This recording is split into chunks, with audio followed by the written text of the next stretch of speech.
तो एवरीवन देखिए अब क्वेश्चन नंबर 7 देखो इसमें क्या कहता है in right triangle A B C angle B is equal to 90 degree. अब देखो जैसे एक राइट ट्रायंगल हमने बनाया है यहाँ पर इस तरीके से, ये बना दिया हमने एक राइट ट्रायंगल, ठीक है। और इस पे बी पर ये 90 डिग्री कह रहा है, तो बी यहाँ पर लिख देंगे हम, और ए बी सी था तो ए यहाँ पर लिख देते हैं और सी यहाँ लिख देते हैं। बी पर 90 बोला है तो 90 यहीं पर ही बनाएंगे, ठीक है।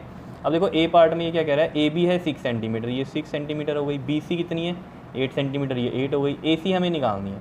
तो जब भी ऐसा क्वेश्चन आए, राइट ट्रायंगल दिया हुआ है आपको, ठीक है, और इस तरीके से कोई एक साइड निकालनी हो, तब आपने क्या करना है, पाइथागोरस लगा दो, ठीक है। तो देखो अप्लाई पाइथागोरस, तो आप पाइथागोरस जब लगाओगे तो ऑब्वियस सी बात है, आपको पता है पाइथागोरस क्या होती है। देखो 90 डिग्री के सामने वाली क्या होती है, हाइपोटेन्यूज होती है, और थीटा इसमें नहीं गिवन है, नहीं तो थीटा के सामने वाला क्या होता है, परपेंडिकुलर होता है, ठीक है। तो इसमें हम इसको बेस मान लेते हैं और इसको क्या मान लेते हैं, हम परपेंडिकुलर मान लेते हैं, क्योंकि जब हम पाइथागोरस अप्लाई करते हैं तो उसमें हाइपोटेन्यूज बिल्कुल सही पता होनी चाहिए हमें कि कौन सी होगी, ठीक है। बाकी बी और पी से कोई फ़र्क नहीं पड़ता इसमें, ठीक है। देखो पाइथागोरस क्या कहती है हमें कि हाइपोटेन्यूज का स्क्वायर इक्वल टू होता है बेस का स्क्वायर प्लस में परपेंडिकुलर का स्क्वायर, ये पता है आपको, ठीक है। अब देखो मैंने क्यों कहा कि बी और पी से कोई फ़र्क नहीं पड़ता, हाइपोटेन्यूज से फ़र्क पड़ता है कि वो हमें सही पता होनी चाहिए, क्योंकि देखो ये हाइपोटेन्यूज का स्क्वायर इक्वल टू में है। अब बी स्क्वायर इधर हो या यहाँ लिख दो, पी स्क्वायर यहाँ लिख दो, कोई फ़र्क नहीं पड़ता, क्योंकि ये दोनों किसमें प्लस में, तो इसलिए बी और पी का कोई फ़र्क नहीं पड़ता। इसलिए चाहे थीटा नहीं भी गिवन है तो कोई दिक्कत नहीं, हम बी और पी हम खुद से ले सकते हैं। लेकिन अगर थीटा गिवन हो ना, हमेशा याद रखना थीटा के सामने वाला परपेंडिकुलर होता है। अगर ये थीटा होता तो ये परपेंडिकुलर होता, अगर ये थीटा होता तो ये परपेंडिकुलर होता, तो फिर बेस ये बच जाता, ठीक है।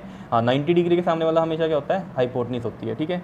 तो देखो यहाँ पर हाइपोटेन्यूज क्या है हमारे पास, ए सी का स्क्वायर, बेस क्या है हमारे पास इसमें बी सी, तो बी सी का स्क्वायर, परपेंडिकुलर क्या है हमारे पास ए बी का स्क्वायर।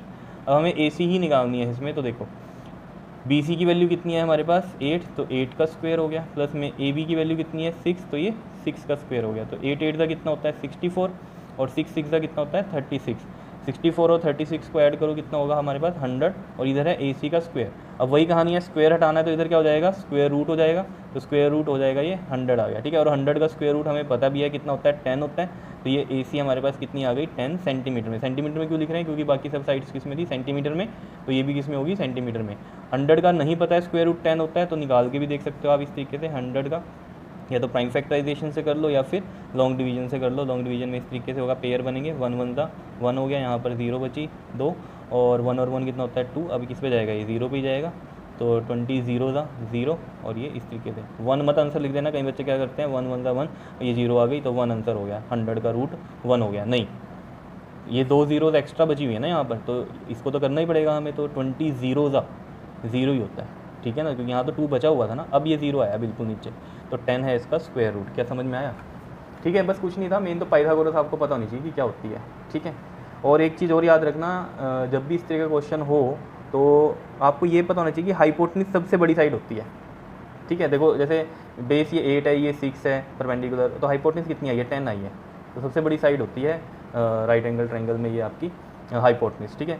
तो देखो नेक्स्ट भी हमें इसी तरीके का एक डायग्राम बनाना पड़ेगा इसमें, इस तरीके से, ठीक है। 2 पार्ट में था ना ये, और ये था ए हमारे पास, ये बी था, ये सी था। अब इसमें वैल्यूज़ चेंज कर दी, ए सी की वन है 13 सेंटीमीटर, बी सी कितना है हमारे पास 5 सेंटीमीटर, और ये ए बी हमें फाइंड आउट करनी है, ठीक है। तो इसमें भी पाइथागोरस ही लगाएंगे। तो देखो हाइपोटेन्यूज का स्क्वायर इक्वल टू में बेस का स्क्वायर प्लस में परपेंडिकुलर का स्क्वायर। हाइपोटेन्यूज कितनी है इसमें, ये ए सी है, दैट इज़ 13 का स्क्वायर इक्वल टू में बेस कितना है इसमें हमारे पास 5, तो ये 5 का स्क्वायर हो गया। परपेंडिकुलर ये लिया हमने, ये हम मान लेते हैं ए बी है, ए बी का स्क्वायर। कितनी बात क्लियर है या नहीं है बताओ, ठीक है।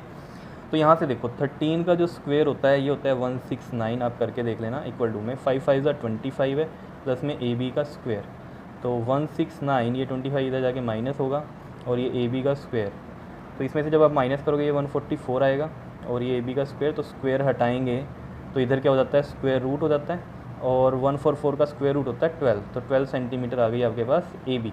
और अगर आपको नहीं पता इस तरीके से तो निकाल के दिखा दो, यहाँ पर देखो 144 के या तो प्राइम फैक्टराइजेशन से या लॉन्ग डिवीजन से, लॉन्ग डिवीजन में करना है तो पेयर बनाओगे, 1 1 ज़ा 1, और ये बचा 4 4, तो 1 और 1 यहाँ ऐड करेंगे तो 2 आया, और 2 से ही मल्टीप्लाई कर देंगे तो 22 2 ज़ा कितना होता है हमारे पास 44, और देख लो यहाँ पर 12 भी आ गया, ठीक है। तो यहाँ पर ये ए बी आ गया हमारे पास 12 सेंटीमीटर, और ऊपर वाले में ए सी कितना आया हमारे पास 10 सेंटीमीटर आया है।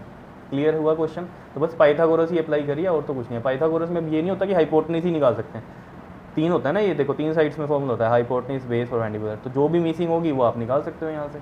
क्लियर? ओके जी, थैंक यू।